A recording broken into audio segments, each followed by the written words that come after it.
প্রিয় দর্শক শ্রোতা, আমি মুক্তিযোদ্ধা বিমল কুণ্ডু, একজন বাঙালি ইউটিউবে পক্ষ থেকে আপনাদেরকে আমন্ত্রণ জানাচ্ছি। বন্ধুগণ, আমাদের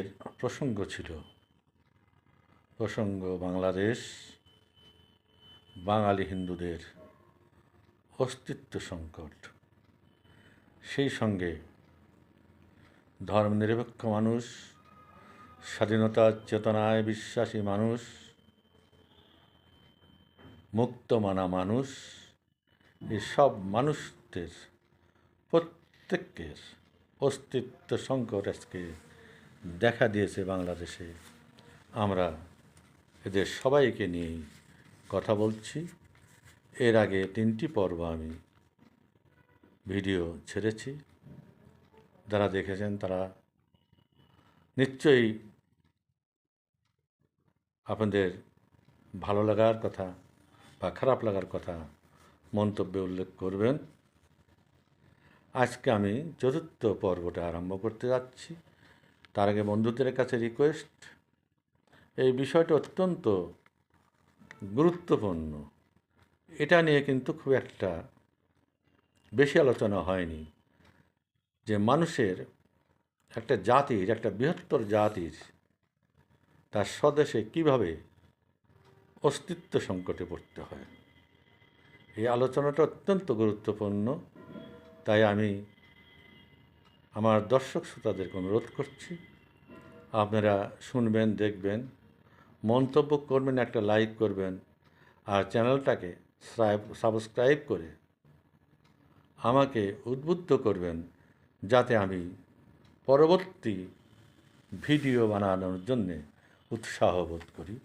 তাহলে আসুন আজকের পর্বটা শুরু করা যাক। এর আগে যে 3টি পর্ব আলোচনা করেছি তার মধ্য দিয়ে কিছু কথা উঠে এসেছে। সেগুলো হচ্ছে যে কী কী কারণে এই অস্তিত্ব সংকট দেখা দিয়েছে, তার বেশ কিছু কারণ আমরা নির্ণয় করতে সক্ষম হয়েছি। আজ তার কয়েকটি কারণ আমরা উল্লেখ করব, তারপর শুরু করব এর উপরে আলোচনা। প্রথম কারণ যেটা দেখা যাচ্ছে সেটা হচ্ছে দ্বিজাতিত্বের ভিত্তিতে ভারত ভাগ হয়েছিল। তো ভারত ভাগ সম্পর্কে আমরা এত বিস্তৃত পরিসরে বলবো না। আমরা আমাদের বাংলা নিয়ে কথা বলবো, বাংলাদেশ নিয়ে কথা বলবো। বাংলাকে যখন ভাগ করা হয়, দ্বিজাতি তত্ত্বের ভিত্তিতে ভাগ করা হয়েছিল, কিন্তু দেশ ভাগ করা হলেও জনসংখ্যার ভিত্তিতে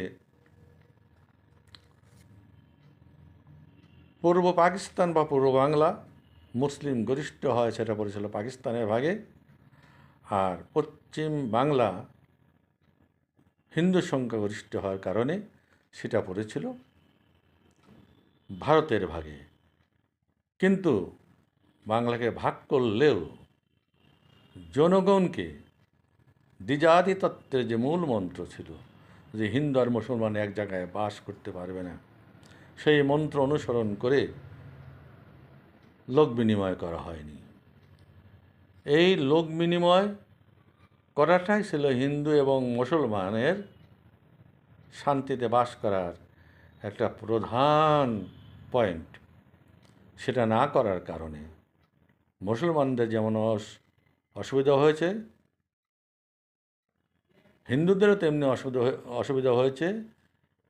একই জাতিসত্তা হওয়া সত্ত্বে হিন্দু মুসলমান সাম্প্রদায়িক সংঘাতে জড়িয়ে পড়েছে। উভয় পক্ষের ক্ষতি হয়েছে, উভয় পক্ষের লোকের জীবন গিয়েছে, কিন্তু বেশিরভাগ জীবন এবং সম্পত্তি ক্ষয়ক্ষতি হয়েছে হিন্দুদের। কারণ এই হিন্দু জাতিটি হচ্ছে অত্যন্ত নিরীহ একটা জাতি। তারা মুসলিম সম্প্রদায়ের মতো মারামারি, ঝগড়া, বিবাদ, নরহত্যা করতে পারে না, যুদ্ধ বিগ্রহ করতে পারে না। কাজে ক্ষয়ক্ষতিটা হিন্দুদেরই বেশি হয়েছিল। তো যাই হোক, পূর্ব পাকিস্তানের নেতারা এটা দেশভাগের যে কুফলটা 1948 সালে বাংলা ভাষাকে রাষ্ট্রভাষা না করার মধ্য দিয়ে এবং জিন্না সাহেবের ঘোষণা উর্দু হবে পাকিস্তানের রাষ্ট্রভাষা, এর মধ্য দিয়েই বাঙালি মুসলমানরা বুঝতে পারে যে দেশ ভাগ করে পাকিস্তান সৃষ্টি করে তারা কী ভুলটা করেছে। তখন জাতির জনক বঙ্গবন্ধু শেখ মুজিবের মতো কয়েকজন নেতা তারা মুসলিম লীগ থেকে বেরিয়ে আসেন, নতুন দল গঠন করেন। প্রথমে ছিল মুসলিম আওয়ামী লীগ মৌলানা ভাসানীর নেতৃত্বে, পরবর্তীতে বঙ্গবন্ধু অসাম্প্রদায়িক ধারা বশবর্তী হয়ে আওয়ামী লীগ গঠন করেন, যেখানে হিন্দু মুসলমান বৌদ্ধ খ্রিস্টান এদেশের সমস্ত বাঙালিদের স্থান করে দেওয়া হয়। বাঙালি হিন্দুদের মনে সংখ্যালঘু জনসাধারণ যারা এদেশে ছিল তাদের মনে একটা আশার সঞ্চার হয়। এই গেল প্রথম পয়েন্ট। দ্বিতীয় পয়েন্টে আমরা আসি, সেটা হচ্ছে আমরা বলেছি অস্তিত্ব সংকট বাঙালি হিন্দুদের। এখানে এই অস্তিত্ব সংকটের মূলে একটা প্রধান কারণ রয়েছে সাম্প্রদায়িক দাঙ্গা। বারবার পূর্ব পাকিস্তানে, পূর্ববঙ্গে সাম্প্রদায়িক দাঙ্গা সংঘটিত হওয়ার কারণে হিন্দুরা দলে দলে দেশ ত্যাগ করেছে। তাদের অস্তিত্ব সংকট দেখা দিয়েছে জনসংখ্যা কমে যাওয়ার কারণে। তৃতীয়ত আসুন, যে এই হিন্দুদের, সাধারণ হিন্দুদের সম্পূর্ণ বিপদের মুখে ফেলে দিয়ে, নিরাপত্তাহীনতায় ফেলে দিয়ে হিন্দু নেতারা একযোগে দেশ ত্যাগ করে তারা ভারতে পশ্চিমবাংলায় চলে গেলেন। এই সাধারণ হিন্দুদের কথা কেউ ভাবল না, কেউ দাঁড়িয়ে বলল না হিন্দুদেরকে উদ্দেশ্য করে যে তোরা দেশ ত্যাগ করিস না, তোরা এখানে থাক, আমরা আসি। আমি যোগেন্দ্রনাথ মণ্ডল আছে, কিংবা আমি জ্যোতিব বসু আছি, আমি বিমান বসু আছি, কিংবা আমি বুদ্ধদেব ভট্টাচার্য আসি, তোদেরকে দেখবো, তোরা কেউ দেশ ছেড়ে যাবি না, এ দেশ তোদের। কিন্তু এ কথা কেউ বলেনি, বরং তারা দেশ ত্যাগ করার সঙ্গে সঙ্গে নিরাপত্তাহীনতায় ভুগে হিন্দুরাও দলে দলে দেশ ত্যাগ করতে প্রবৃত্ত হয়েছে। এখানে তাদের সংখ্যালঘু থেকে আরও সংখ্যালঘুতে পরিণত হওয়ার কারণে অস্তিত্ব সংকট দেখা দিয়েছে। তারপর হয়েছিল এই জনসংখ্যাকে বিনিময় করার কথা যখন হচ্ছে, তখন নেহরু এবং লিয়াকত আলী, পাকিস্তানের প্রধানমন্ত্রী লিয়াকত আলী খানের মধ্যে একটা চুক্তি হয়। তারা সেই চুক্তিতে উল্লেখ করেছিল স্ব দেশের সংখ্যালঘুদের তারা নিরাপত্তা বিধান করবে এবং তাদের সমস্ত ধর্মীয় আচার যাতে তারা সুষ্ঠুভাবে পালন করতে পারে তার গ্যারান্টি তারা প্রদান করেছিল।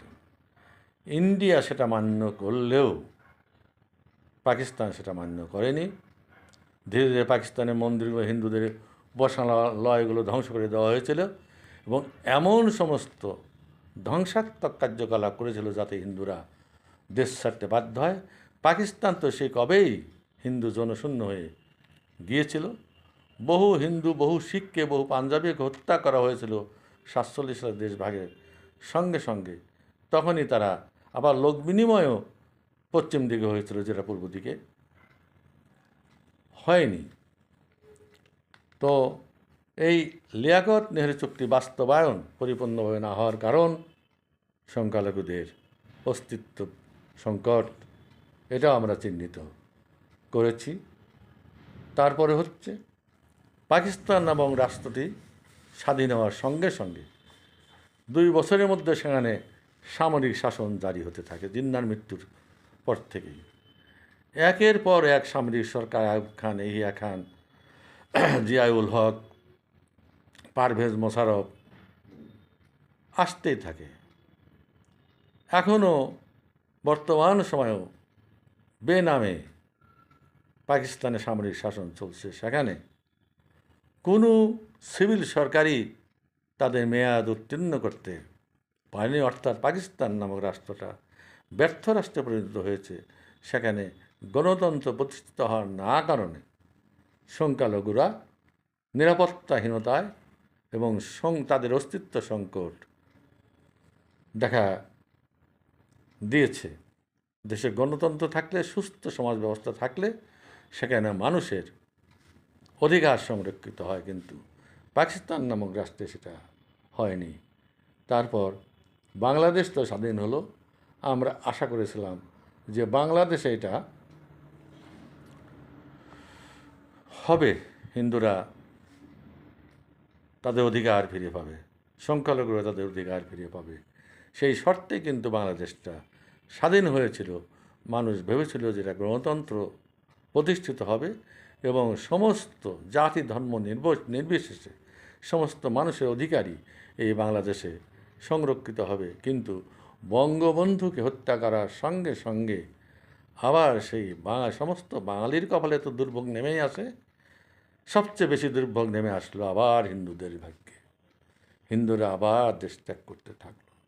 এইভাবে দেশ ত্যাগ করতে করতে হিন্দুদের সংখ্যা এসে দাঁড়ালো 7%, বর্তমানে শুনি 6% কিংবা তারও কম। আর একটা প্রধান কারণ ছিল, সেটা হচ্ছে পাকিস্তানে যখন 1965 সালে ইন্ডিয়ার সঙ্গে যুদ্ধ হয়, তখন একযোগে পূর্ব পাকিস্তানের সমস্ত হিন্দুদের সহায় সম্পত্তি শত্রু সম্পত্তি হিসাবে ঘোষণা করা হয়েছিল। বাঙালি হিন্দুরা আশা করেছিল বাংলাদেশ স্বাধীন হওয়ার পর এই শত্রু সম্পত্তি আইন তুলে নেওয়া হবে, কিন্তু তা না হয়নি। শুধুমাত্র নামটা পরিবর্তন করে অর্পিত সম্পত্তি নাম দেওয়া হয়েছিল, কিন্তু হিন্দুরা তাদের দখল হয়ে যাওয়া লক্ষ লক্ষ একর এই শত্রু সম্পত্তি বা অর্পিত সম্পত্তি ফেরত পায়নি। জোর করে সেগুলো দখল করা হয়েছে এবং অনেক হিন্দুকে তাদের জোরপূর্বক বাড়িঘর দখল করে রাতারাতি বাংলাদেশ ত্যাগ করতে বাধ্য করা হয়েছে। তারপর বাংলাদেশে যে গণতন্ত্র প্রতিষ্ঠিত হলো খালেদা জিয়া এবং শেখ হাসিনার আমলে, খালেদা জিয়ার আমল থেকে এটা জেনারেল জিয়ার আমল থেকে দেখা গেল যে সংবিধানের উপর পরিবর্তন আনা হচ্ছে, সংবিধানকে ইসলামীকরণ করা হচ্ছে। এই সংবিধানকে ইসলামী করার কারণে জেনারেল জিয়া এবং জেনারেল এরশাদ কর্তৃক হিন্দুদের অস্তিত্ব সংকট দেখা দিল, তারা দ্বিতীয় শ্রেণীর নাগরিকে পরিণত হলো। তারপরে আসলো খালেদা জিয়ার আমল। এই খালেদা জিয়ার আমলে তারা কোয়ালিশন করে আসলো হচ্ছে জামাত ইসলামের সঙ্গে, যারা ছিল স্বাধীনতা বিরোধী, যারা ছিল 71-এ পরাজিত শক্তি। সেই আলবদর, রাজাকার, আল সান্স এবং জামাতেরা খালেদা জিয়ার আমলে, বিএনপির আমলে মাথা চাড়া দিয়ে উঠল। দেখা গেল যে জঙ্গিরা এমন সমস্ত কার্যকলাপ শুরু করেছে, তা ছিল অধিকাংশই হিন্দুদের বিরুদ্ধে। হিন্দুরা দেশ ত্যাগ করে দেশ থেকে চলে যায়, তারা একযোগে বোমা বিস্ফোরণ ঘটাতে থাকলো, হিন্দু এলাকায় হত্যাকাণ্ড ঘটাতে থাকলো, হিন্দুদের বাড়িতে চুরি ডাকাতি রাহাজানি শুরু হয়ে গেল এবং দেশের মধ্যে জঙ্গি আন্দোলন এতটাই ব্যাপকভাবে দেখা দিল যে ভয় পেয়ে হিন্দুরা দেশ ত্যাগ করতে বাধ্য হলো। যাই হোক, তারপরে আসলো আওয়ামী লীগের আমল। তো এই বিএনপির আমল এবং আওয়ামী লীগের আমলে কি হয়েছিল, সৌদি আরব থেকে প্রচুর পরিমাণে টাকা আসা আরম্ভ হলো এবং সেই টাকা এই যে স্বাধীনতার বিরোধী শক্তিদের হাতে পড়ল, জামাতি, রাজাকার, আলবদর, আল শামস, হেফাজতি, এরা হাজার হাজার মাদ্রাসা সারা বাংলাদেশের প্রত্যন্ত অঞ্চল পর্যন্ত প্রতিষ্ঠা করল এবং এই সমস্ত মাদ্রাসায় জঙ্গি শিক্ষা প্রদান করা শুরু করা হলো। ছোট ছোট শিশুদেরকে শিক্ষা দেওয়াতে থাকলো যে হিন্দুরা তোমাদের শত্রু, ভারত তোমাদের শত্রু, এই ভারতবর্ষকে গাজিয়াতুল হিন্দ করতে হবে, অর্থাৎ মুসলমানের দেশ বানাতে হবে। তাদের নবী নাকি বলে গিয়েছিলেন ভারতবর্ষের দিকে তাকিয়ে যে এই ভারতবর্ষকে মুসলিম রাষ্ট্রে পরিণত করতে হবে। সেই কথা তারা মনে রেখে এখনও ভিতরে ভিতরে সংগ্রাম চালিয়ে যাচ্ছে যে ভারতবর্ষকে তারা গাজিয়াতুল হিন্দ করবে। জামাত ইসলাম, হেফাজত ইসলাম, এটাই এদের উদ্দেশ্য। এদেরকে হাতে রাখার জন্য, এদেরকে কন্ট্রোল করার জন্যে শেখ হাসিনা সরকার বহুভাবে চেষ্টা করেছে। এদের মাদ্রাসাকে স্বীকৃতি প্রদান করা হয়েছে, তাদেরকে ভার্সিটিতে পড়ার মর্যাদা প্রদান করা হয়েছে। এই করে করে করে করে একটা কাজ করা হয়েছে যে এই মৌলবাদীকে শেখ হাসিনা এবং তার দল চিনতে পারেনি, তাদেরকে মাথায় তোলা হয়েছে এবং শেষ পর্যন্ত তারা এমন সবল মেরেছে যে তার পরিণতিতে 2024 সালের আগস্ট শেখ হাসিনা দেশ ত্যাগ করতে বাধ্য হয়েছে। কারণ মৌলবাদীরা কখনো তাদের সেই 71-এ পরাজয়ের কথা ভুলে যায়নি। তারা আবার এই দেশটাকে পাকিস্তান বানাতে চায়। এইগুলো হচ্ছে ধর্মীয় সংকট, যেগুলো আমরা এই আলোচনার মধ্য দিয়ে এই পয়েন্টগুলো আমাদের কাছে উঠে এসেছে। ধর্মীয় শিক্ষা, ব্যাপক হারে মাদ্রাসার পত্তন, মাদ্রাসা শিক্ষা দেওয়া এবং সেই মাদ্রাসায় কি করা হয় হিন্দুদের বিরুদ্ধে, ভারতের বিরুদ্ধে। শিশুকাল থেকেই এই প্রজন্মটাকে এমনভাবে শিক্ষা দেওয়া হয় যে বড় হয়ে যেতে তারা হিন্দুদেরকে হত্যা করতে দ্বিধাবোধ না করে তারা জঙ্গি দলে যোগদান করে। এবং ইতিমধ্যে আমাদের কাছে এরকম প্রমাণ আছে, আমরা জানতে পারি বাংলাদেশ থেকে বহু যুবক ছেলে তারা ওই যে গাজা, সিরিয়া, তারপর হচ্ছে আফগানিস্তান, বিভিন্ন জায়গায় তারা জঙ্গি সংগঠনে যোগ দিয়ে জঙ্গিদের পক্ষে যুদ্ধ করেছে। তাদেরকে আইডিয়াও দেওয়া হয়েছে ইসলামের নামে যদি তারা শহীদ হয়ে যায় তাহলে জান্নাতবাসী হবে। বন্ধুগণ, আজকে এই পর্যন্ত আপনাদেরকে আমাদের অস্তিত্ব সংকটের কথা শুধু হিন্দু নয়, যারা স্বাধীনতার চেতনায় বিশ্বাসী বাংলাদেশে তাদের সবার কথাই বলা হচ্ছে এইভাবে আজকে যারা দেশ পরিচালনা করছে তাদের হাতে সমস্ত গণতান্ত্রিক বা অসাম্প্রদায়িক মানুষ অনিরাপদ এবং প্রত্যেকের অস্তিত্ব সংকট দেখা দিয়েছে। আমরা আরও কিছু এর উপর আলোচনা করব, তারপর এর থেকে যে উত্তরণের পথ সেটা আমাদের দেখতে হবে এবং সেই আলোচনায় আসতে হবে। আমি বন্ধুদের অনুরোধ করব, কেউ যদি চান তাহলে লাইভে যোগদান করুন, এই আলোচনায় অংশগ্রহণ করুন, মন্তব্য দিন, সে মন্তব্যের উত্তর আমরা দেওয়ার চেষ্টা করব। সবাইকে ধন্যবাদ। জয় বাংলা, জয় বঙ্গবন্ধু।